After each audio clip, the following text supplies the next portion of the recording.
ያስቀየምኳችሁ ሰዎች ካላችሁ በጣም ቅርታ የኔ ውድ የሆናችሁ ቤተሰቦቼ። እንግዲህ የኛን ቁጣ የኛን ጩኸት እየሰማች እያየች ነው። እኛ እንደምንናደድ እያወቀች ምንም ደስ የማይል ነገር እዛ እየመጣች እንደሆነ እያወቀች በተደጋጋሚ የማይሆን ነገር እዛ ለምን ትመጣለች? ለምን? አሁን እኮ ማለት ነው የሚገርመኝ ነገር ማለት ነው እኛም ብቻ አይደለም አይዲያ ያጠፋብን፣ እነሱም አይዲያ ጠፍቶባቸዋል። በቃ አንድ አይነት ነው። ሁሌም አንድ አይነት ነው ይዘው የሚመጡት። እዛ ጋር የሚያወሩት ነገር ራሱ የሚነጋገሩት ንግግር ራሱ እየጠፋባቸው ነውና ይሄና ለምን ይሄን የሆነ አዲስ ነገር ይዞ ለምን አይመጡም? በቃ አብርሃም ፍቅር ያው 100,000 ገብታለች። 100,000 እስከምትገባ ድረስ ነበረ ይሄ ሁሉ የሆነው።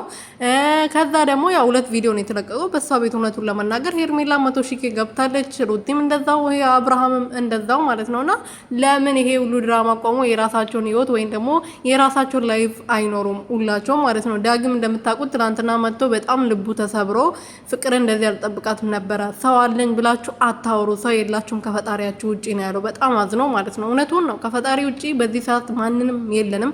ማንንም እንዳታምኑ፣ ሰው እንዳታምኑ። እንደ ሰው የሚያስፈራ ነገር የለም በዚህ ሰዓት ማለት ነው። ሰላም ቤተሰቦቼ እንዴት ናችሁ? እኔ ያለው እግዚአብሔር ይመስገን። በያላችሁበት ሰላማችሁ ብዙ ትርፍርፍ ይበልልኝ።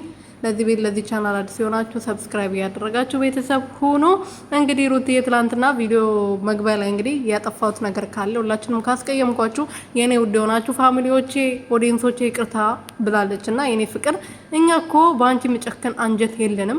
እንኳን አንቺ እንደዚህ እያናደርሽን ይቅርና አንድ ቀን ራሱ ስትቀሪ በጣም ነው የሚከፋል፣ በጣም ነው የሚሰማን፣ ይደብረናል ማለት ነው። እኔ እንጂ አላቅም።